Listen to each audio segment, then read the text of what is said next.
Hello friend, अगर मेरा video को आप पहली बार देख रहे हैं तो कृपया चैनल को सब्सक्राइब करें, बेल आइकन को जरूर दबाइए ताकि मेरा कोई भी नया वीडियो हो उसका सबसे पहले नोटिफिकेशन आप तक पहुंच जाए। तो फ्रेंड, आज हम काफी रोचक वीडियो लेके आए हैं, वो है लेबर एनाल्जेसिया।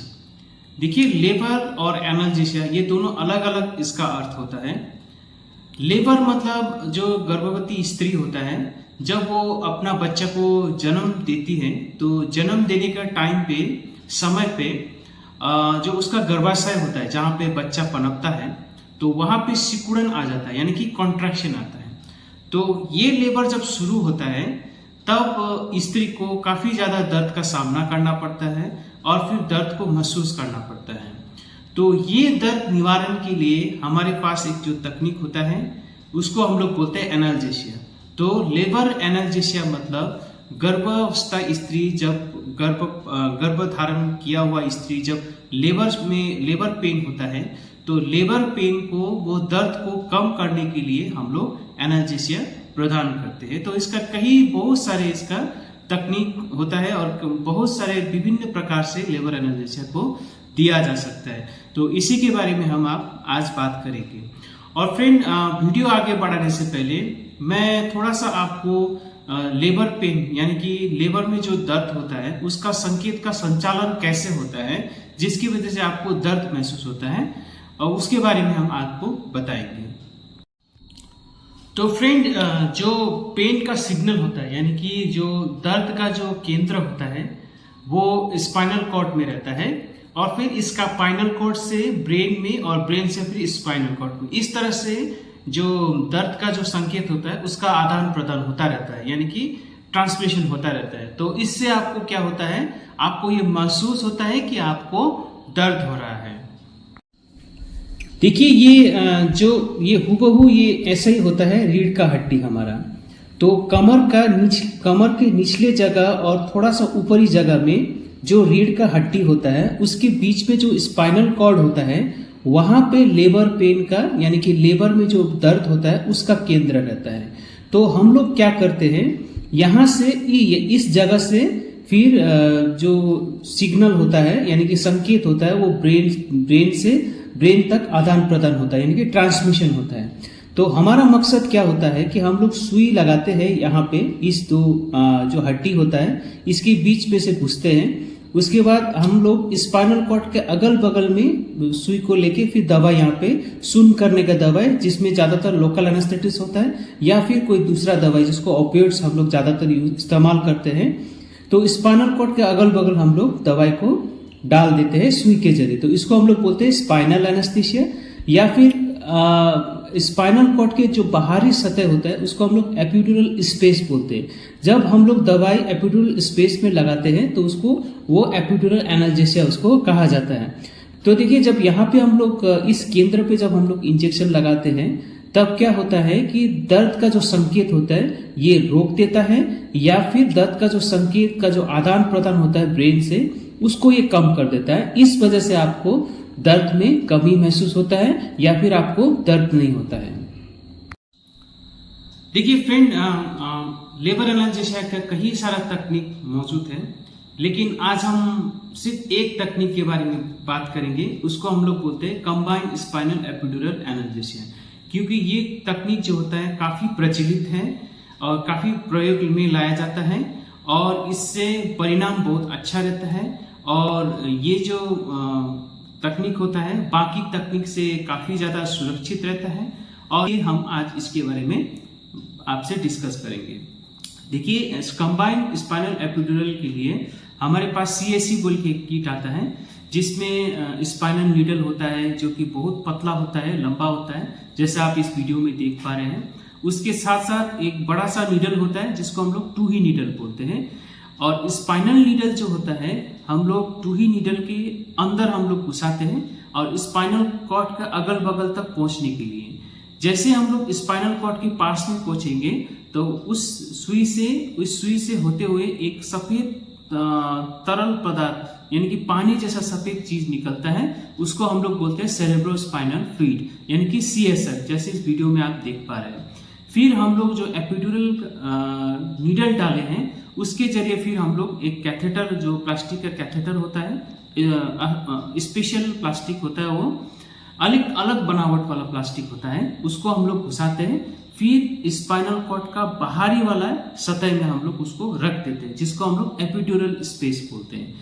फिर उसका जो दूसरा छोर होता है वो कैथेटर का, वो हम लोग चमड़ी से यानी कि आपका स्किन से निकाल के आपका शरीर के कहीं और हम लोग चिपका देते हैं।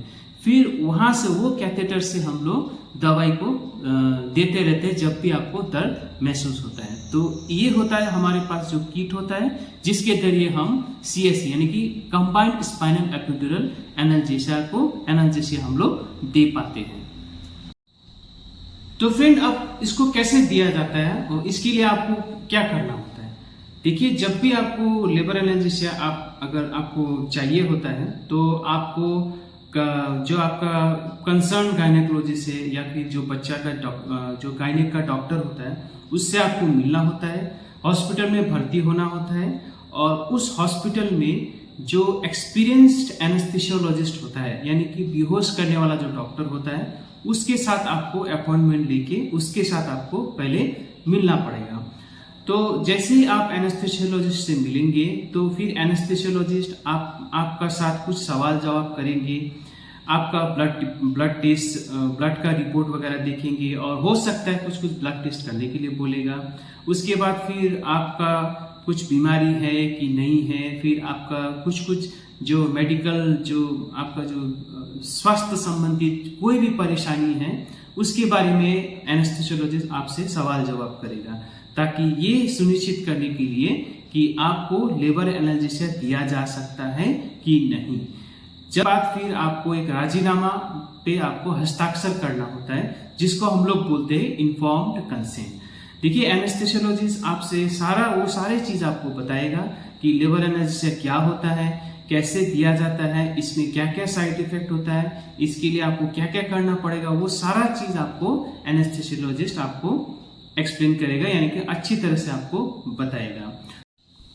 देखिए, जैसे आप राजीनामा देते हैं तो फिर हम लोग एपिड्यूरल किट के जरिए फिर आपका कमर में हम लोग सुई वगैरह लगाते हैं, जैसे मैंने आपको पहले वीडियो में बताया किस तरह से हम लोग कैथेटर डालते हैं, किस तरह से सुई को घुसाते हैं, ये सब किया जाता है। फिर उसके बाद हम लोग 2 तरीके से हम लोग देते हैं, एक होता है बोलस डोज, दूसरा होता है PCA पंप के जरिए या फिर EG पंप के जरिए। देखिए, बोलस डोज में थोड़ा थोड़ा करके हम लोग दवाई जो होता है हम लोगों का जो कि पानी के जैसा रूप में होता है, थोड़ा थोड़ा करके एनेस्थेटिक एजेंट्स यानी कि एनेस्थेटिक ड्रग्स बोलते हैं उसको, और या फिर ओपियोइड, ये सब हम लोग कुछ अवधि के अंतराल में थोड़ा थोड़ा करके हम लोग देते रहते हैं, ताकि आपको जब भी दर्द महसूस हो उस टाइम हम लोग या फिर कोई एक्सपीरियंस नर्स जो होता है या फिर एनेस्थेसियोलॉजिस्ट होता है या फिर कोई और डॉक्टर जिसमें इस एक्सपीरियंस होता है ये सब करने पे, तो वो लोग आपको आके दे देते हैं। या फिर PCA पंप जो होता है, हमारे पास एक PCA एक डिवाइस होता है, यंत्र होता है, जिसमें कि हम लोग एक दवाई का जो मिश्रण बना के डाल देते हैं। उसके बाद आपको एक बटन दिया जाता है, और जब भी आपको दर्द होता है तो उस बटन को आपको दबाना होता है। फिर वो दवाई का जो मिश्रण होता है वो जो एपिड्यूरल कैथेटर से जुड़ा रहता है, तो जब भी आप बटन दबाएंगे तो वो दवाई का मिश्रण वो एपिड्यूरल कैथेटर के जरिए आपका एपिड्यूरल स्पेस में अपने आप चला जाता है। सो इससे आप जब भी आपको दर्द महसूस होगा उसको बटन को दबाना है, फिर दवाई अपने आप वो मशीन आपको दवाई दे देता है, तो इससे आपको दर्द निवारण हो जाता है, यानी कि दर्द में कमी आ जाता है। तो इस तरह से हम लोग इसको देते हैं जब भी आपको लेबर एनाल्जेसिया का जरूरत पड़ता है। तो फ्रेंड, अब देखिए, जब हम लोग ये लेबर एनाल्जेसिया देते हैं तो उस टाइम में हम क्या क्या ध्यान में रखते हैं, आपका और आपका जो नवजात बच्चा जो कि जन्म लेने वाला होता है। देखिए, लेबर पेन जो होता है आमतौर पे 36 वीक से 40 वीक्स के अंदर शुरू हो जाता है। तो उस समय आपको हम लोग हॉस्पिटल में एडमिट करके ये सारा प्रोसीजर जो होता है हम लोग करते हैं। उसके बाद फिर आपका हम लोग ब्लड प्रेशर, आपका हृदय का गति, फिर आपका ऑक्सीजन का लेवल ब्लड में कितना होता है, ये हम लोग रेगुलरली नापते रहते हैं। और साथ में आपका जो आपका पेट में जो पल रहा बच्चा है उसका भी हम लोग खास ध्यान रखते हैं। इसमें सबसे ज़्यादा हम लोग जो खास तरीके से, खास तौर पे हम लोग आपका बच्चे का हृदय गति को हम लोग मापते हैं, जो कि इस वीडियो बच्चे का जो हृदय गति हम लोग कुछ अंतराल में नापते रहते हैं। अगर बच्चे का हृदय का गति 160 से ऊपर हो या फिर 110 से ऊपर हो, 110 से नीचे हो तो उसको हम लोग फीटल डिस्ट्रेस बोलते हैं। तो इस तरह से आपका पूरा आपका और आपका बच्चा का पूरा ध्यान हम लोग रखते हैं जब भी आपको लेबर एनाल्जेसिया के लिए हम आपको अस्पताल में भर्ती करते हैं। तो अब बात करते हैं इसका कॉम्प्लिकेशंस के बारे में। देखिए, जब भी लेबर एनाल्जेसिया देते हैं तो कुछ कॉम्प्लिकेशंस तो रहता ही है, लेकिन हालांकि वो कॉम्प्लिकेशन बहुत कम मात्रा में होता है और कुछ ज़्यादातर जो कॉम्प्लिकेशन होता है यानी कि दुष्ट प्रभाव जो होता है उसको हम लोग आसानी से हम लोग इसको संभाल सकते हैं। तो सबसे पहले तो प्रोसीजर फेलियर बोलते हैं। प्रोसीजर फेलियर मतलब देखिए, ऐसा पेशेंट जो होता है काफ़ी ज़्यादातर मोटे लोग होते हैं, मोटा पेशेंट होता है, तो उसमें हम लोग को देखिए स्पाइनल कॉर्ड तक पहुंचने के लिए उसका आसपास सुई घुसा के पहुंचने के लिए हम लोग रीढ़ की हड्डी को अच्छी तरह से भापना पड़ता है। तो कभी कभी मोटापा ज़्यादा होने से ये करना मुश्किल होता है, तो इसी को हम लोग टेक्निकल फेलियर बोलते हैं। इसके साथ आपका ब्लड प्रेशर थोड़ा सा कम हो सकता है, इसको हम लोग हाइपोटेंशन बोलते हैं। और फिर जो दवाई हम लोग इस्तेमाल करते हैं इसमें लोकल एनेस्थेटिक्स या फिर ओपियोइड्स हो, उसका अलग अपना अपना साइड इफेक्ट होता है, जैसे कि एलर्जी हो सकता है आपको, ये सारा चीज़ इससे हो सकता है जो कि रिएक्शन जो कि कॉम्प्लिकेशंस में आता है। और एक चीज़ होता है उसको हम लोग बोलते हैं पोस्ट्यूरल पंक्चर हेडेक। इसमें क्या होता है कि ये कमर में सुई लगाने के बाद, सीएससी देने के बाद हो सकता है आपको 48 घंटा से 3 दिन के बाद आपको माथा में दर्द महसूस होगा, तो इसको हम लोग बोलते हैं पीडीपीएच। लेकिन हालांकि ये इसका संभावना बहुत कम है, क्योंकि ये जो लेबर एनाल्जेसिया होता है ये एक्सपीरियंस्ड एनेस्थेसियोलॉजिस्ट ही देते हैं। तो ये रहा इसका कॉम्प्लिकेशंस। अब आइए बात करते हैं कि इससे जुड़ा कुछ मिथक तथ्य जो होता है, लोगों में भ्रम जो होता है, उसके बारे में हम लोग बात करते हैं। देखिए, आपको सीएससी यानी कि लेबर एनाल्जेसिया देने के बाद लोग सोचते हैं लेबर एनाल्जेसिया हो या फिर सिजेरियन सेक्शन में हो तो कमर में सुई देके हम लोग एनेस्थेसिया देते हैं। तो लोग सोचते हैं कि इससे लंबे समय तक कमर का दर्द रहता है। ये धारणा बिल्कुल गलत होता है, ऐसा कुछ नहीं होता है। और दूसरा बात है कि इससे आपका जो गर्भ में पल रहा है बच्चा को कोई हानि नहीं पहुंचाता है। और दूसरा होता है कि ये जो होता है लेबर जो होता है, इस लेबर में आपको कुछ खास ये फर्क नहीं पड़ता है, लेकिन लेबर में का जो अवधि होता है यानी कि समय होता है वो थोड़ा बड़ा रहता है।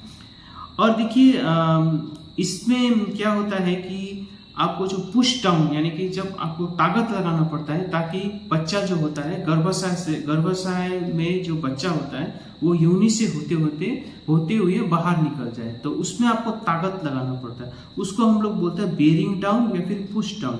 तो इसमें थोड़ा सा ये जो ताकत होता है वो कम कर देता है, लेकिन इसको हम लोग दवाई को उस टाइम पे हम लोग दवाई को थोड़ा कम कर देते हैं या फिर कुछ समय के लिए दवाई नहीं देते हैं, ताकि वो ये समस्या आपका यूं ऐसे ही खत्म हो जाएगा, यानी कि ये समस्या का हल हो जाएगा।